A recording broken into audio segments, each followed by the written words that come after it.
अस्सलाम वालेकुम दोस्तों, मैं जवाद रज़ा ख़ान फिर हाज़िर हूँ आपके सामने एक और सूफ़ी बुज़ुर्ग की कहानी सुनाने के लिए। जिन सूफ़ी बुज़ुर्गों के बारे में आपसे आजकल बातचीत हो रही है वो चिश्ती सूफ़ी ऑर्डर है और जिसके रूह रवां थे ख्वाजा मोइनुद्दीन चिश्ती साहब, जिनको हुज़ूर पाक सल्लल्लाहु अलैहि वसल्लम की बशारत हुई थी, मदीना मुनव्वरा से निकले थे और सीधा अजमेर शरीफ पहुँचे थे।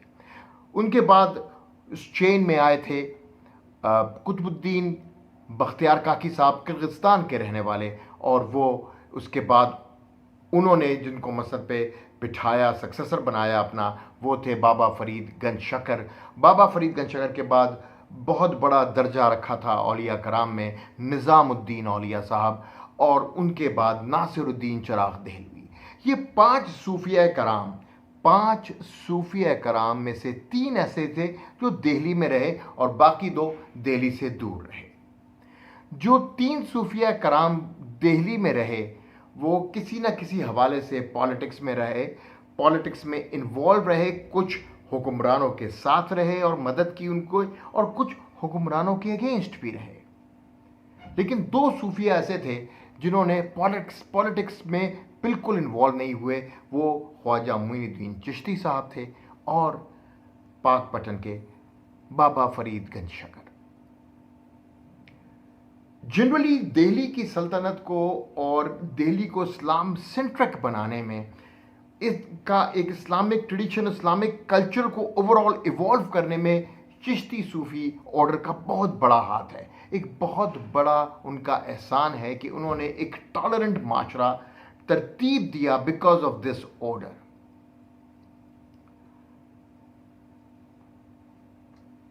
पिछली वीडियो में मैंने आपसे बाबा फरीद गंज शकर का जिक्र किया था और निज़ामुद्दीन औलिया की छोटी सी कहानी सुनाने का वादा ही किया था। हम बातचीत शुरू करते हैं कुतुबुद्दीन बख्तियार काकी ने जिनको नॉमिनेट किया, उनका नाम था शेख फरीदुद्दीन गंज शकर, वेरी पॉपुलरली नोन एज बाबा फरीद। बाबा फरीद बचपन से मैड बॉय, कमला, क्रेजी, इस किस्म की यंगर, जब बहुत यंग थे ना तो इस किस्म के नामों से उनको नवाजा गया because he was something different. People उनको समझ नहीं पाते थे लोग।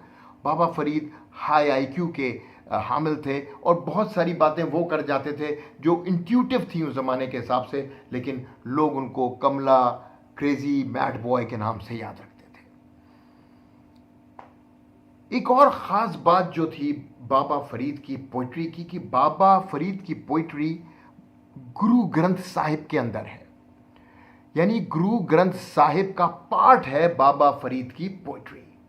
Now this is incredible because जितने भी सिख रिलीजन के फॉलोअर हैं जो गुरु ग्रंथ की इंपॉर्टेंस को समझते हैं, वो बाबा फरीद से बहुत प्यार करते हैं। That is the reason the poetry जो कि बहुत दिल से लिखी है उन्होंने, उस पोइट्री को उन्होंने गुरु ग्रंथ का पार्ट बनाया।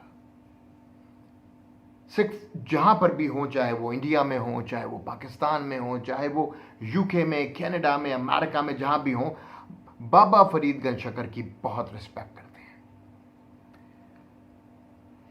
बाबा फरीद की मुलाकात कुतुबुद्दीन बख्तियार काकी से मुल्तान में हुई और उनको सेलेक्ट कर लिया गया, नॉमिनेट कर दिया गया to take over the place when Bakhtiyar Kaki leaves this world. जब वो दुनिया से रहलत फरमाए तो बाबा फरीद गंज शकर टेक ओवर करें। बख्तियार काकी की डेथ के बाद जो बाबा फरीद थे वो हासिर में थे, हरियाणा डिस्ट्रिक्ट जो आज का है वहाँ थे, और वहाँ से उनको 3 दिन लगे दिल्ली पहुँचने में। दिल्ली पहुँच के वो जितने भी फेलो उनके साथ ऑर्डर में लोग थे जो अब उनके फॉलोअर्स बन गए थे, बख्तियार काकी साहब की दुनिया से रहलत फरमाने के बाद उनसे मुलाकातें की, लेकिन लिटिल अनकंफर्टेबल रहे बिकॉज ऑफ दी सिचुएशन जो कि वॉलेटाइल थी, पॉलिटिकल सिचुएशन थी दिल्ली के अंदर। एज आई टोल्ड यू कि ख्वाजा मोइनुद्दीन चिश्ती और बाबा फरीद गंज शकर, इन दोनों ने पॉलिटिक्स के अंदर इन्वॉल्वमेंट ज़्यादा शो नहीं की। He stayed there for some time and then उसके बाद वहाँ से निकले और वहाँ से निकल के दोबारा हासिर आए, हासिर से अजुदान, जिसको आजकल का पाकपटन कहते हैं, वहाँ, और वहीं उनकी मिस्टिक करिस्मेटिक एक बहुत बड़ी यादगार है, जिसमें आज भी हज़ारों लोग, लाखों लोग आके उनको खराज अकीदत पेश करते हैं। जो दूसरी बड़ी वजह थी उनकी दिल्ली में ना रहने की, वो कुछ शेख ऐसे थे जो इस सूफ़ी ऑर्डर से इतनी मुताबिकत नहीं रखते थे, उनसे डिफरेंस ऑफ ओपिनियन बहुत ज़्यादा था, और बाबा फरीद बिल्कुल नहीं चाहते थे इस टसल में पढ़ना। He wanted to really work करना चाहते थे इसी फील्ड में जिसमें उनके मुर्शिद यानी कुतुबुद्दीन बख्तियार काकी और उनके मुर्शिद ख्वाजा मोइनुद्दीन चिश्ती काम करते रहे। इसलिए वो पाकपटन आए और पाकपटन में आज भी उनकी आरामगाह मौजूद है। अगले कुछ साल सियासी और फौजी सरगर्मियों के ज़्यादा रहे। तारताज ने पंजाब के दरवाजे पे दस्तक देनी शुरू की और यूं एक डिफरेंट दौर पैदा हुआ जहां पर इवन के बाबा फरीद के अपना चहीते बेटे, वो भी जो गयासुद्दीन बलबन की फ़ौज में शामिल थे, पंजाब का दिफा करते हुए वहाँ पे शहीद हुए और पंजाब को काफ़ी हद तक कवर करके रखा तारतारियों के जुल्म सितम से।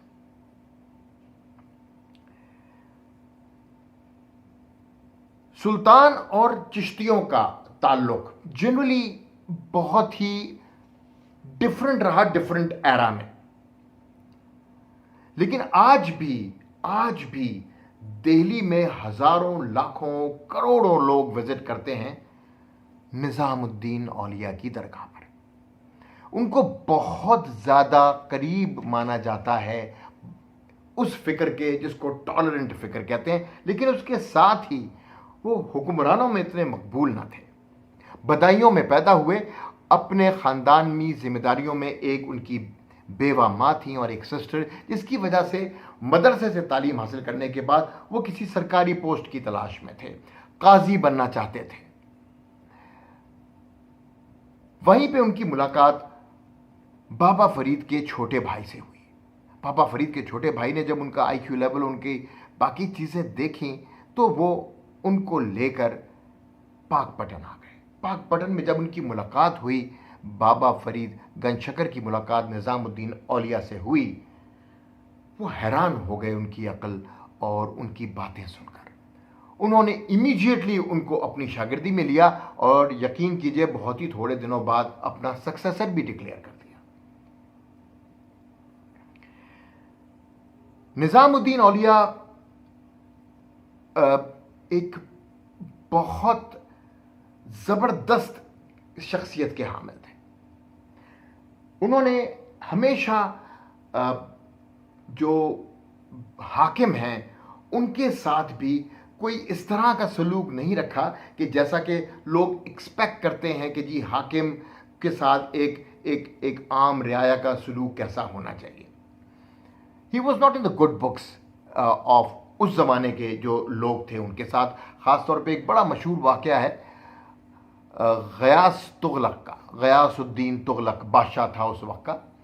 निज़ामुद्दीन औलिया और उनके साथ उनकी कोई ख़ास बनती नहीं थी, तो तुगलक साहब बंगाल की तरफ गए, एक मिलिट्री कैंपेन को लीड कर रहे थे और वहीं पे जाके उनको पता लगा कि कुछ और बातें, कुछ और लोगों ने कान भरे कि निज़ामुद्दीन ने ये बात की है, निज़ामुद्दीन ने ये बात की है, और कहीं ऐसा ना हो कि कोई सिचुएशन पीछे क्रिएट हो जाए, तो बताएं क्या किया जाए इनका।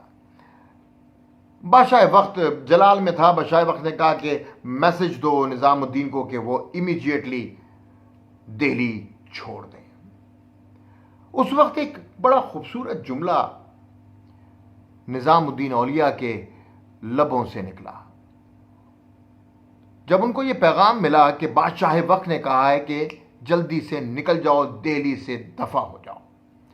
निज़ामुद्दीन औलिया ने फारसी में एक जुमला कहा जो आज भी इस्तिलाहन इस्तेमाल किया जाता है। बड़ा खूबसूरत जुमला है क्योंकि वो बंगाल में थे और बंगाल से दिल्ली का रास्ता बहुत लंबा है।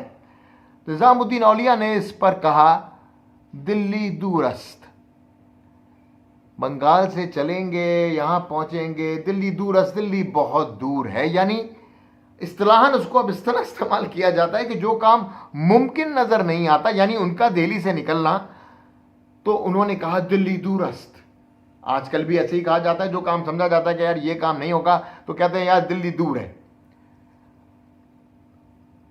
वली थे, वली अल्लाह थे, तो बात में कुछ असर भी था। क्यों ना होता। दिल्ली से कुछ ही फासले पर जब गयासुद्दीन तुगलक साहब पहुंचे बादशाह वक्त, एक एक्सीडेंट हुआ and he died there. Now अब आप इमेजिन करें वो दिल्ली दूरस्थ का मतलब क्या था। ये है वो नॉट लॉजिकल